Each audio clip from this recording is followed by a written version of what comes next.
Welcome to the Circuit of Success Podcast. The Circuit of Success Podcast. With your host, Brett Gilliland. Brett Gilliland, Visionary Wealth Advisory. The Circuit of Success Podcast. Let's start the show. Welcome to the Circuit of Success. I'm your host, Brett Gilliland, and today I've got another Brett that spells it correctly with two T's. Brett Hoogeveen. I think I even said it right. Brett Hoogeveen. Nailed it. Yeah, You Brett nailed Gilliland and Brett Hoogeveen. What could possibly go wrong with two last names like this, man? Well, welcome to the show. I think you're in Omaha, correct? Omaha, Nebraska. Yes, sir. That's awesome. I've only been there one time. I went. I was coaching my son's baseball team. This is pre-COVID, I think. Yeah, pre-COVID. We went to the College World Series and did all that stuff, and it was amazing. It was a great experience and a cool little town.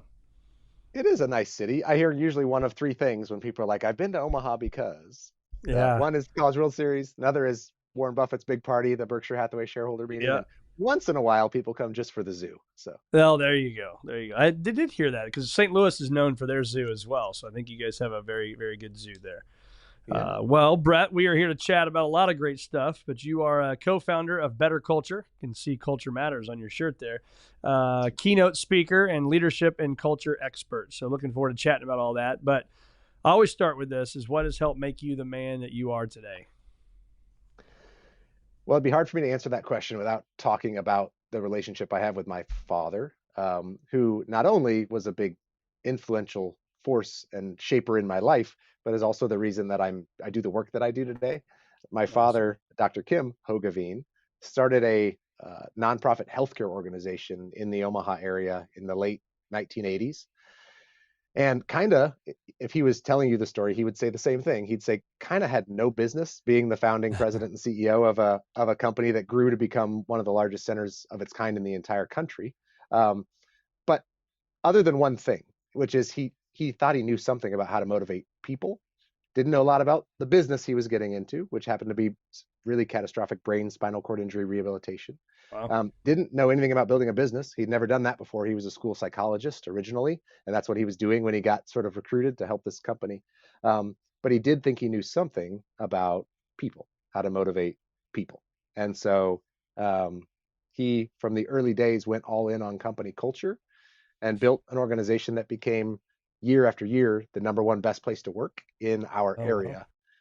And so while I was off being a civil engineer, not loving my job, I was trying to figure out what I wanted to do. And he never told me, but it definitely, all of a sudden I understood why they focus so much on culture and employee experience and all these things that really matter to professionals these days that I just never had understood the importance. Yeah. So do you think that was he preaching this stuff to you when you were growing up? Like, did you hear it, but maybe didn't hear it?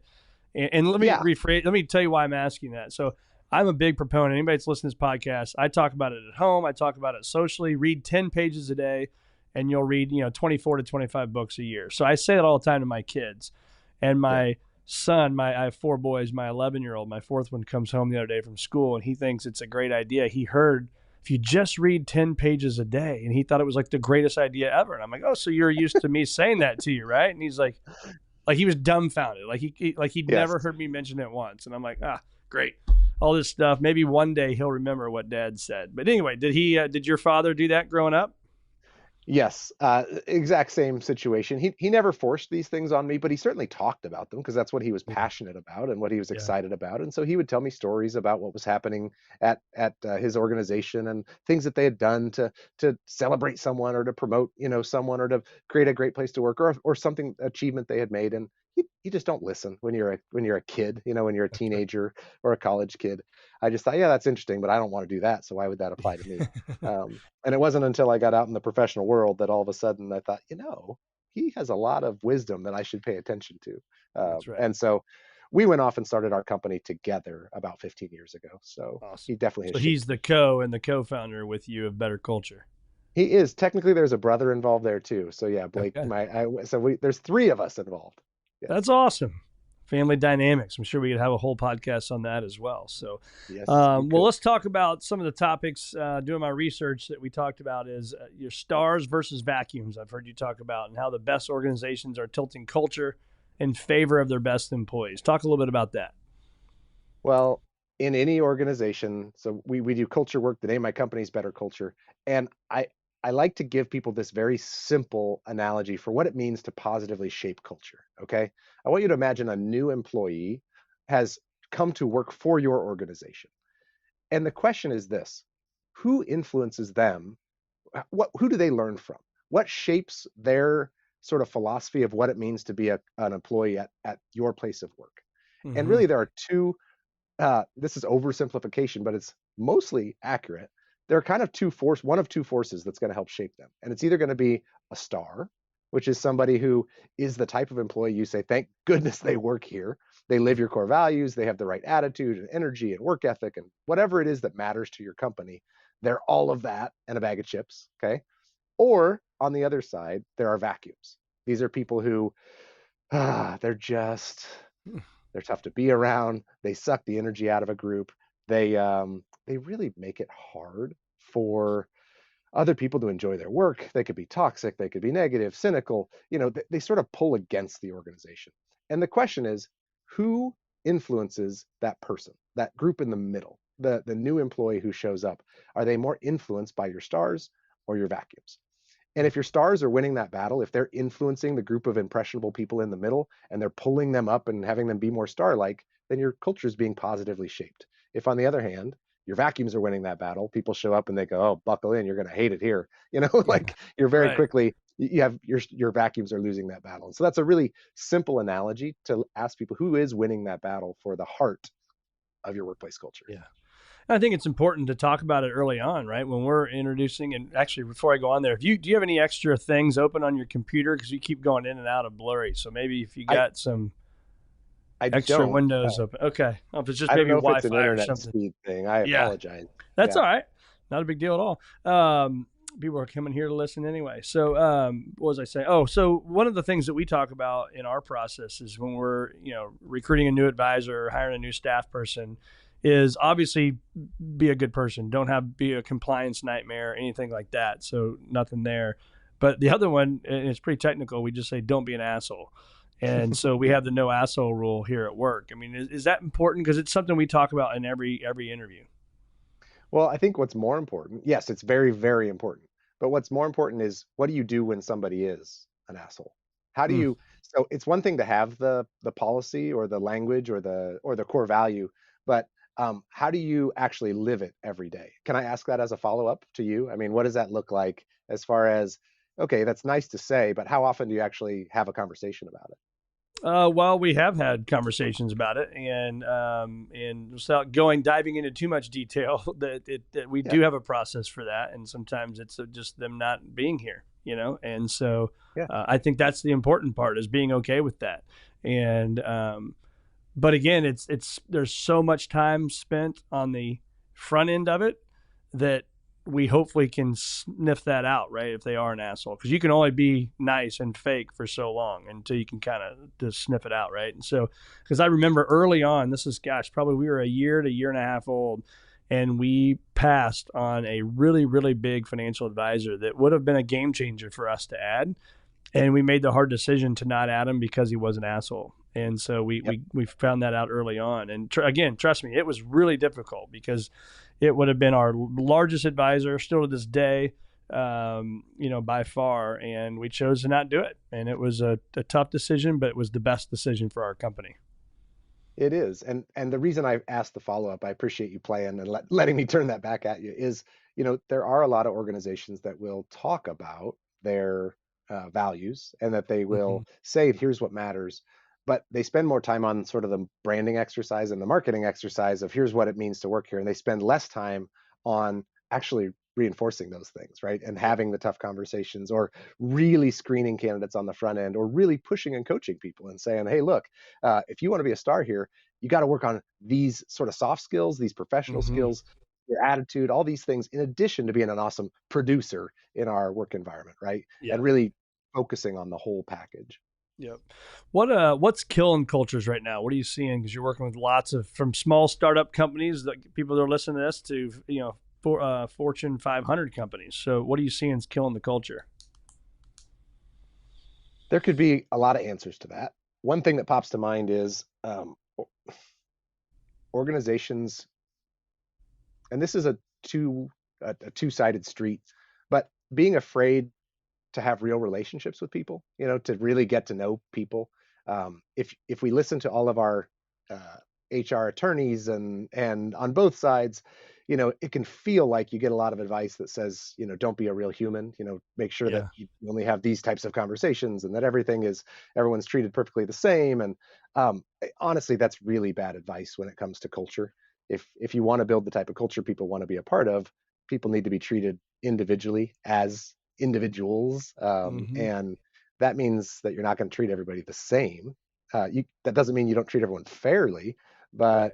but if you sort of fear friendship and both sides are afraid to sort of let people know what's really going on in their life, what really matters to them, what motivates them, sort of, I would say that's the number one thing that I see is people view work as transactional. And Mm-hmm. if work is just transactional, then you're kind of capping your culture at average. Yeah. So what's that culture like when it's your family, right? So if we have family business owners listen to this and you're working with a brother and a dad, how do we deal with that dynamic? So you would think that I would, I do culture work and I run a family business, and you would think I would have great advice for family-run businesses, and I don't. And the reason is that we just get along great. I mean, there's just no drama, there's no family issues, so a lot of when I get to talking with people that run multi-generational family businesses, you know, there can be a lot that gets baked into that. And I just don't have any firsthand experience on it. I'm not an Yeah. expert in that regard. So it's easy for us because we meld our personal lives and our work lives really well. And we encourage all of our employees to do the same thing. Bring your whole person to Yeah. work. If you got something going on at home, great. If you want to work longer at work, great. We Yeah. don't have to separate these things. We just kind of ask everybody to be themselves. Yeah. And it's interesting you say that because I had somebody ask me recently, I have a business partner at Visionary Wealth Advisors, and it's like, how's that having a partner? I always hear businesses with partnerships go bad and go south. And it's funny. So we've been together for over 11 and a half years. And I didn't know, we knew each other, right? We respected each other before we started this company, but we didn't know each other that well. Hmm. To then fast forward 11 years. And literally, I can tell you this, there's not been one fight, right? There's not Hmm. been one argument, fight, disagreement.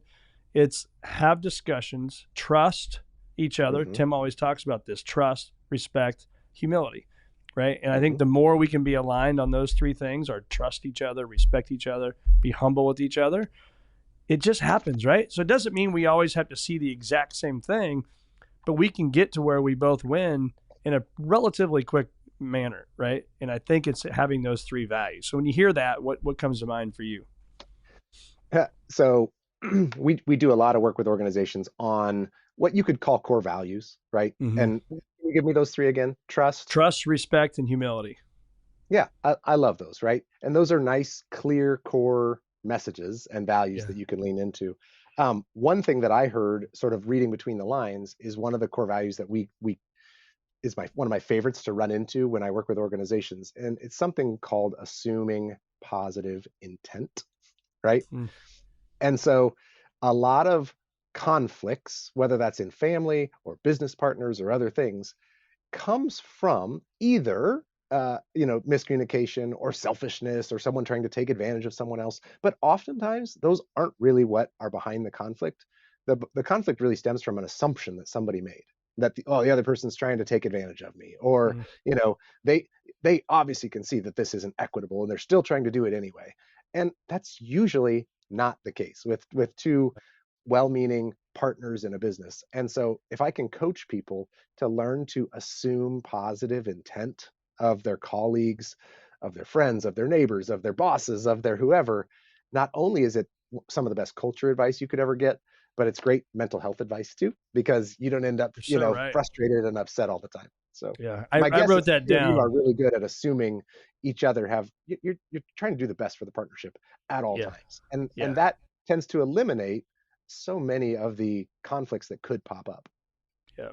Well, it's fine. I wrote it down, assuming positive intent. I mean, that literally is the way I live my life. Like if somebody, Mhm. they may be coming at it from a bad area, but I don't even see it maybe at first because I'm assuming you're coming at this with positive intent. So I love that, man. That's a big aha for me right there, because if I could give anybody advice, I know this is about you and your podcast on my podcast, but about you, but assuming that positive intent, man, just think people are coming at it from the right way. It's a way healthier way to live life. It's so healthy. And so I always knew this. It was like one of a whole bunch of core values we would work with companies on. In the last few years, we've leaned into a new way to help both people and companies be healthier and happier and more successful. And so we have these 20 tenets of culture, and it's basically 20 things we advise and teach, and it's great to see, and it'll help companies be successful, people be successful. This is one of them, assume positive intent. And ever since I started teaching this one regularly and talking about it as much as I do now, I can't help but see people just ruining their own emotional state, their own lives. And this is like in the line at the grocery store. This isn't always work related stuff. It's just Right. somebody slides in front of them in line and they get all upset. And it's like the person probably didn't even know you were in line there. Like just assume positive intent, and all of a sudden you're not upset. You can have a better, healthier conversation. Yeah. And I just see it everywhere, how many people could benefit from really learning to just consistently assume positive intent. Mm. It's funny we're having this conversation because I was driving back from Louisville recently, and a person, I mean, it was scary. They actually, going 75 miles an hour, damn near ran me off the road. Mm-hmm. And I normally get extreme. I would normally, I wouldn't have like flipped them off or anything, but pissed off. But it's funny. I didn't say it like that, assuming positive intent. And I've said to myself, dude, it's not like he was trying to run you off the road. He didn't want to get into a car wreck. So let's just assume that this was a complete accident. And it's funny how it totally changed my perspective. And now it's weird that we're having this conversation, because I've literally thought about that 2 or 3 times since then. And that was just last week.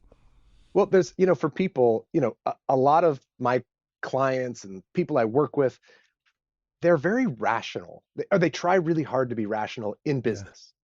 But understand costs and benefits, and what's a good investment, and how do we be numbers focused, and like, please make me the rational case for road rage, for slamming up behind somebody, or for flipping them off, or for getting upset. Like, there is no, either the person didn't see you there, which is certainly possible, or like they're the type of person you probably don't want to get into a conflict with. Like they maybe they're mentally unstable, maybe they're on drugs, maybe they're like, but engaging with that from a perspective of frustration just isn't going to help, right? And so to do the opposite, not only does it create dysfunction in a group of people, does it harm relationships, but it's terrible for your own health and happiness. So anyway, what do you do to be a student of the game for yourself, for not only your company, but to be a better Brett, to be a better husband, a better father, a better son? Like, what do you do there?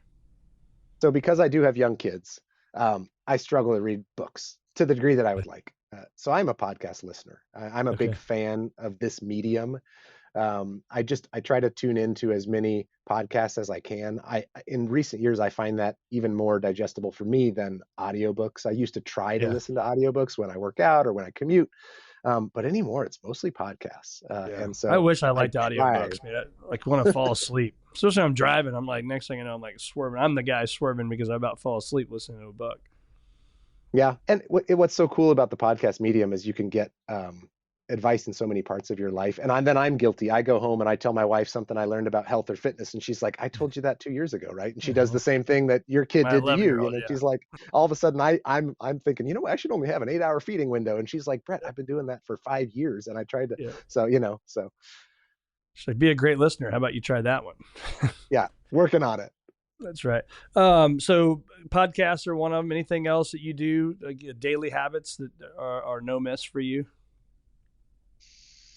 That's about it. I'm not a personal growth mogul. I can only push so much through the funnel, but I really do. I don't listen to music much. I don't pay attention to sports as much as I used to. I like podcasts. I listen to them all the time. Yeah. Awesome. What about, the things that you do? Like I always say, boringly consistent. What would I find from you that you're doing day in and day out that you don't even realize you're doing it, but it's a really big deal to your success?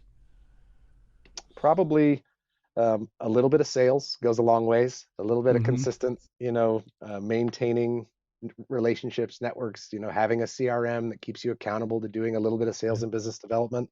That's not my main job, but a little bit of that is my job. Increasingly some personal branding, social media related things, creating content, pushing that out into the world. I always had I never have an ego about being a quote unquote sort of thought leader. But over the last few years, I've realized that's a bigger part of my job as one of the, faces of our organization, which has to help and, get messages out into the world. And so I do find that I still don't love it, but I am seeing the benefits of some more consistent personal branding and thought leadership and things like that. Yeah, I think that the importance behind that is what I have found is doing this podcast now for 7+ years, I guess it is, or 7+ years, is the consistency of it, right? When you start it, you think you're going to put all this stuff on social media and then all this impact's going to happen or likes or whatever, right? It doesn't happen. And what I have found is though being boringly consistent, and the podcast comes out every Monday at the same time. The videos come out Monday, Wednesday, Friday, same time, right? It's just people know when to expect it. Not that they're dying and waiting for my video. They're not. I know that. But you never know the person that needs to hear it at the right time. And for me, over likes and views and all that stuff is when you get the random private message and it says, man, you don't know how bad I needed to hear that. And those mean a lot, right? And because you just don't know. And I think that's the importance. Wouldn't you agree that the consistency of doing it and showing up is important? Consistency is everything. There's a reason that I believe, I think this is still accurate, the best-selling business book of the last decade. Want to guess what that is, or I'll just tell you? I don't know. Think and Grow Rich. That one is a classic, but I don't think it came out in the last decade. Oh, but, it came out in the last decade, yes. In the last decade, Atomic Habits by James Clear, right? Yep. And the message in that book is little habits. The power of little things just done consistently can compound over time. Yeah. And, that applies in so many aspects, whether that's your health, your finances, your business success, sales success, whatever it is, consistency is everything. And stacking up lots of little consistent wins is how almost anybody reaches a high degree of long-term success. Yeah.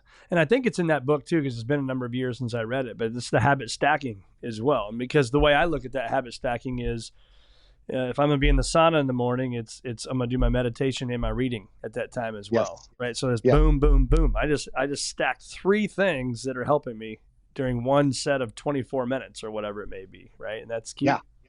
Exactly. Yes. And I do, I don't think this is in his book, but it's very similar. And I call it temptation bundling. And I don't know where I heard this term, but it's similar, right? And so I do enjoy an occasional fiction audiobook, right, that I'll really get into. But one thing that I've done for myself is I'll say, Brett, you can only listen to your story, like what's going to come next, when you're working out, right? So I've got to go to the gym. I got to get on a bike. I have to, go for a walk. I have to take the dog. But if I want to hear what's next in my book, that's the only time I can do it, right? And so you actually bundle something that you want, something like maybe you love ice cream, right? Okay, you only eat ice cream once your to-do list is all the way done or whatever, right? You bundle these, one thing that you love doing and another thing that you would procrastinate, and you put them together. I think I'm going to watch Dexter, but only when I walk. Yeah. So I'm thinking about like something like that, right? Is like, I love that show and I'm a few behind of the newest season. And so I'll walk and watch it. That's what I'll bundle. I'll bundle those up. Just don't trip. Don't trip. I will not trip. Thank you for that. The Peloton's got that big old screen. It's like right here in your face. Okay, so if you're on a Peloton, you're all right. It's like I'm at the movie theater right in front of me. Talk about the continuous culture improvement, like the building a strategic plan for that. How do we, foster cultural health? Like, how does that all work in your world? So one of the things that I'm trying to change, okay, personal mission here. Almost most organizations, if you're small, maybe not, but most companies have a strategic plan. Their executive teams, at least once every couple of years, they carve out a little bit of time to just back up and think about their business and to plan strategically for the organization. Would you say that's true? I would say it's 100% true. Well, at the same time, I would say almost all those companies, if you said, how much does culture matter? Does having a healthy culture, does that affect your business? And most of those leaders would say, yeah, like culture is really important. It helps us attract and keep and motivate people. And then if I ask this one final follow-up, which is, well, do you have a strategic plan related to culture? Is that a pillar in your strategic plan? Can you tell me how 5 years from now, employees are going to be having a better work experience, managers are going to be more effective, executive teams will be more aligned and more walking the walk? Please tell me that's part of your strategic plan. And most of the time people say, no, it's not. So if you're telling me culture matters, and if you're doing strategic planning, then my question is, why don't we work on putting together a strategic plan for improving your workplace culture over time? Because what that does, Brett, is it opens up opportunities for organizations to put those little consistent things that need to happen over time to make progress into place. Yeah. Because a lot of times people, they say culture matters, but if you say, what's your plan? They go, well, HR, what's our plan? They just don't, they're not actually doing anything that does anything but just maintains the status quo. Yeah. When you think about that too, most strategic plans are number focused, right? We got to do this. We got to have X amount of this. And to your point, I bet there's not a ton of people that have culture in their strategic plan. Is that fair? It's rare, right? I mean, it tends to be some of our best clients. If an organization does an offsite, if they say, hey, we have 4, strategic pillars and one of them is culture and we don't know what to do about it, so we reached out and we found you. That's like the perfect new client relationship for us. But it is the minority of organizations that leave a strategic planning process with any increased clarity of thought on, how could this be a better place to work 24 months from now? Right. Or how could I upskill my managers? Or how could I, and everyone would say that will impact our business, but we're not actually doing any planning around it. And so we do help organizations do that. What are you finding that organizations that are growing their culture what are they investing in for their people? That is a really good question. The number one thing would be leadership development, like management training. That's the number one thing that's going to move. If you think about employee experience, right? Only, an average manager, this is just average, but maybe they supervise eight or 10 people, okay? For those 8 or 10 people, about 50 to 70% of how they feel about their entire company is related to the relationship that they have with their boss and or their team, but mostly their boss. And so if you want to change how employees feel about their company and their culture, you've got to change the skill of that manager. You've got to improve the way they show up every day. That is definitely the biggest way you can affect the way employees feel about their company. Yeah. And they're investing in that and having speakers come in or having coaches come in. Is that what they're doing? So the best way, absolutely the best way to do it is to pick one leadership development program and stick with it. Okay. Yeah. Not to bring in a bunch of different speakers, because that's a way to grow skills, but it doesn't breed consistency. It doesn't breed clarity of thought. It doesn't create alignment. And that's not to say that that's the wrong way to do it, but it is absolutely more effective, whether you have an internal program or leadership content that you create and you reinforce consistently, or whether you use an outside program like ours and you bring our content in and you train it once, but then reinforce the same thing, right? And people get bored with the same thing over and over again. It's like, oh, we've done that training. Yeah, but did you change your behavior, right? Yeah. I think we'd be there's more valuable in doing the same thing 10 times than doing 10 different things. Right. And that seems counterintuitive to people, but it's just the truth. Yeah. Talk about AI. What are you seeing great companies, including your own? What are you guys doing? Which AI tools are you using and why? Oh man. I'm a heavy user of AI, but I'm not an expert. So okay. It's undeniable that it's changing everything. There are very few parts of a business that wouldn't benefit from having some AI functionality, whether it's to improve a process, whether it's to be more creative, whether it's to be more productive, whether it's to, identify possible errors or omissions, whether it's, whatever that might look like. We're trying in my own business, the conversation we're having right now, and we're a relatively small company. is we need to shift from each of our employees having their own AI tools and agents to actually having a company version and giving everybody access and license, which would do a much better job of protecting IP and which would Yeah. allow us to collaborate more. So we're in the process of making sure we make the right selection there, which Yeah. whatever we pick will be right for about 2 weeks and then something will change, right? The So new, better one will come out. yeah, That's what I talk about too. Is as we look at it inside of our world, is remember MySpace, right? Then comes Meta and Instagram and X and LinkedIn. It's all the social yep. media platforms. But everybody thought MySpace was the end all be all when it first came out. Now it's gone, right? So that's like the fear too. Do you put your saddle on something and then it's gone in 6 months? But you got to do something, because the companies that don't deal with it or focus on it are going to fall behind. It's such a change, and I don't know if you feel the same way, but just recently I'm starting to understand or to notice how dependent I am on it already myself, right? We talk about the up and coming generations, and people can't drive across town without their GPS, or they can't, my kids will never learn to write because AI can do it for them and all that. Yeah. Well, I've only been living with this tool for a couple years now, and I'm already like, what do you mean I have to write this from scratch or something? Like it's Yeah. it's become like my immediate go-to, and Yeah. it's not because it's just a crutch, it's because it's more effective, more efficient. Yeah. It's better to collaborate with a tool like this. If you're not doing it, you need to start. Yeah. I'm finding I'm going there just to even get a history of something more than I am going to Google. Like I'm not even Absolutely. searching for it. I'm just going to AI and asking whatever it is. And it's actually fun. My car now has Grok built into it. Okay. And we've been having so much fun, man. It's weird and fun all at the same time.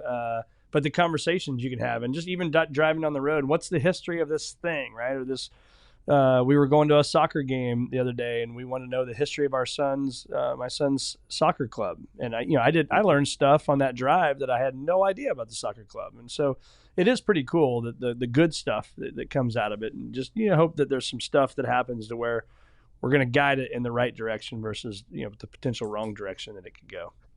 I agree. And if you're curious, if you're a curious person, if you're interested in a lot of things, oh my goodness, it enriches your life in so many ways to be able Yeah. to ask a quick question like, tell me the history of this, or where did this come from, or why isn't this true, or whatever it is.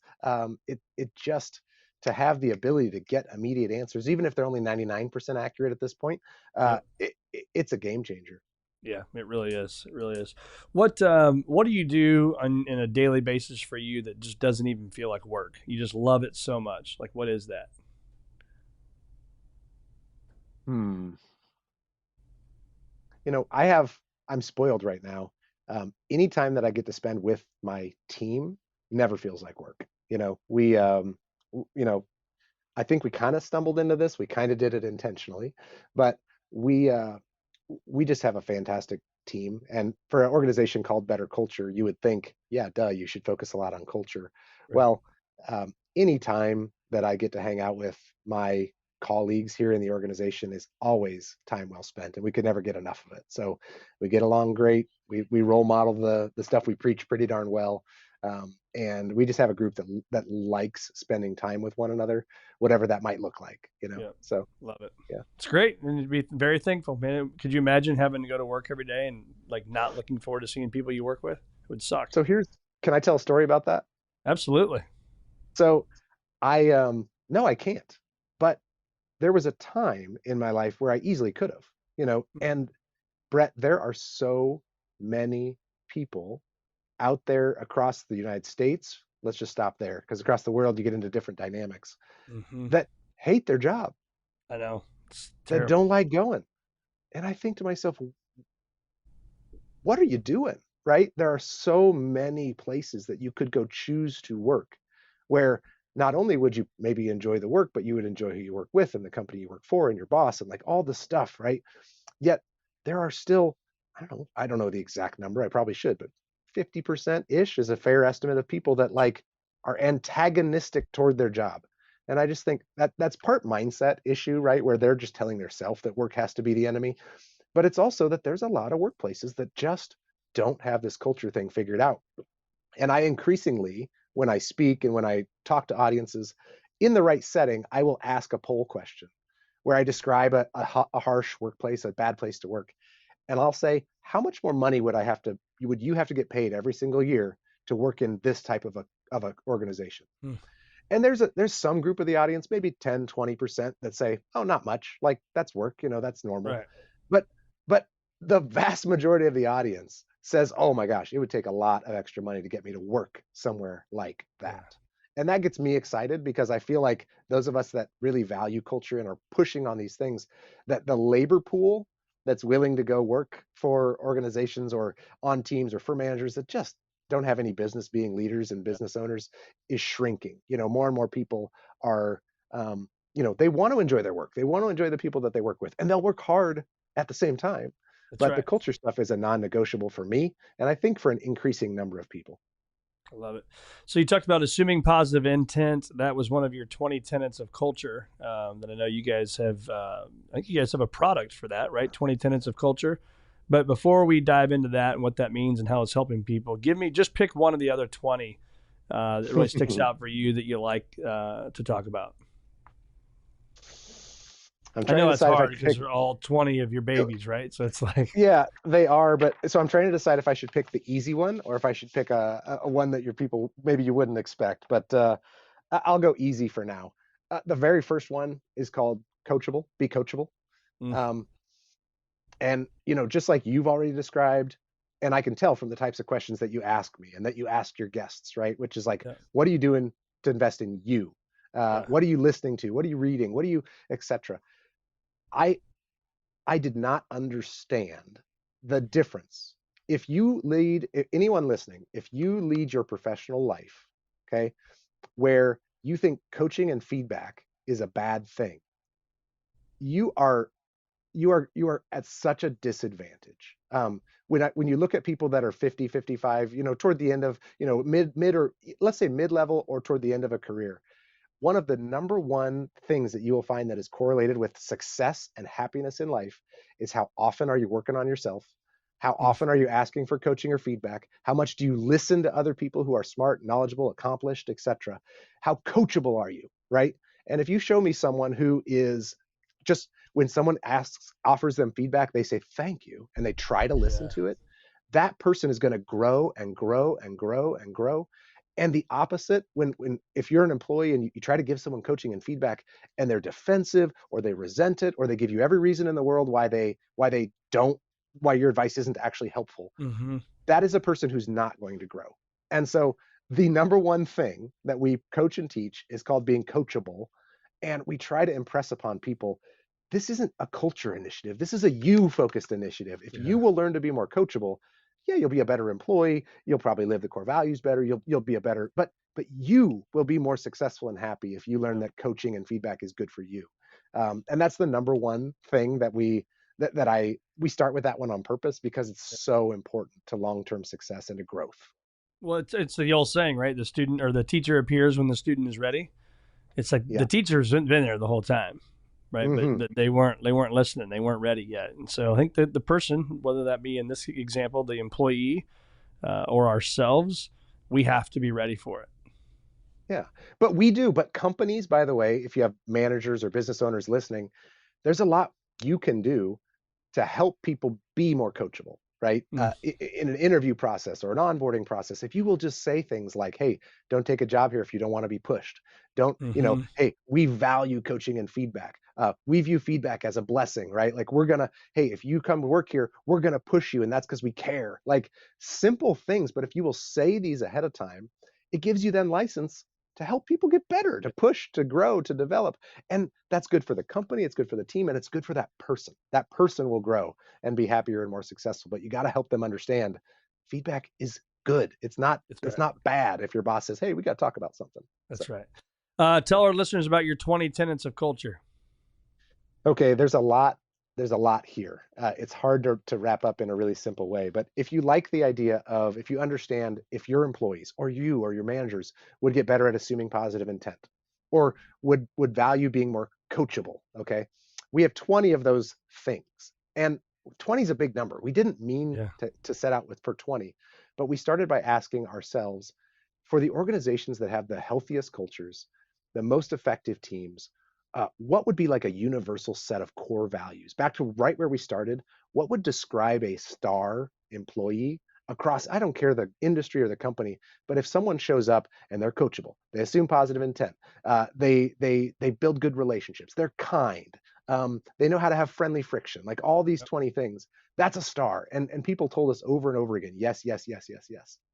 Well, we asked ourselves, why aren't companies better then at training people on these sort of core human competencies that will help build healthier teams, but also healthier cultures? And so we built that training program. It starts with a self-assessment. There's a bunch of training and development content. And we even built it as a, just like we talked about in this program, a year-long campaign that if you're a business owner and you care about culture, but you don't have the time or the knowledge or you don't want to go figure out what to do every week with your people, Yep. put it on autopilot. Use our 20 tenets of culture product, and every employee gets onboarded in the system. We send a company-wide email about something that matters to culture every couple of weeks. We have facilitators manuals and all kinds of stuff that makes it really easy for managers and others to grab onto it, to talk about it. Everybody picks a couple things that they want to grow on. It really makes building a better culture almost effortless, but you have to use our 20 tenets. You can't customize it to your core values. Like we did it the way we did it on purpose, because all 20 of these things, they will complement whatever your core values are. I love it. I love it. We'll put that in the show notes, and I think you have a landing page for that, which we'll put in there as well. Is that correct?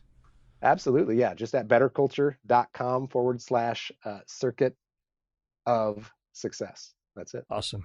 Awesome, man. Well, thanks for doing that, Brett. And thanks so much for being on the Circuit of Success podcast. It's been awesome having you today. Yeah. Thank you. Hope my video quality showed up okay. It'll be just fine. It's the message that counts. Hang with me here, man. But thanks so much for being on the show. You bet.